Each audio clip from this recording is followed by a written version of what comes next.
Сүйінші сұрау. Ыбырайым пайғамбар көпке дейін бала сүймейді. Бірде Бибажар анамыз ұл босаныпты.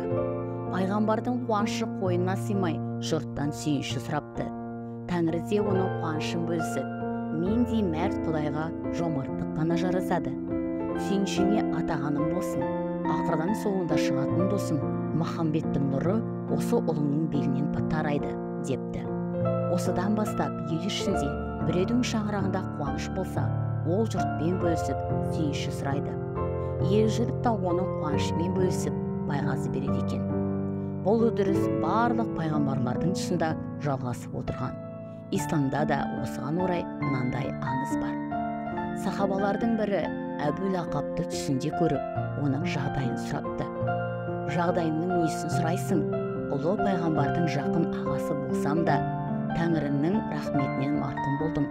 Мені қара басты. Тәңір ісінің досымен дұшпандасып, оған зарар бердім. Ақырында Құдайдың қаһарына ұшырап, жаһаннамға түстім, дейді.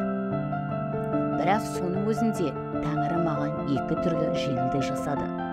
Ол менде ғана бар. Біріншісі, дүйсенбінің түнінде мені азаптау толық тоқтайды. Екіншісі, сол күні шахадат бармағымды сорсам, одан салқын су шығады. Шөлімді қандырып рахаттанамын. Не себептен олай? Деп сұрайды сахаба. Махамбет пайғамбар дүйсенбі күні түнде туды. Менің күңім бұл хабарды айтып, менен сүйіш сұрады. Сол жолы шын қуанып, күңімді құлдықтан азат еттім. Соның құрметіне Тәңір мені бір күн азаптан босатады. Сосын күңіме үйдегі шұбатты алып Әминаға апар. Күш қуаты сарқылып, әлсіреп жатқан болар. Шұбат ішіп әл жинасын, омырауына құнар бітсін деп едім. Соның шарапатынан болар, дүйсенбіде бармағымды сорсам, шұбат шығады, жаным жай табады, депті. Сахаба ертесіне көрген түсін пайғамбарға айтып береді.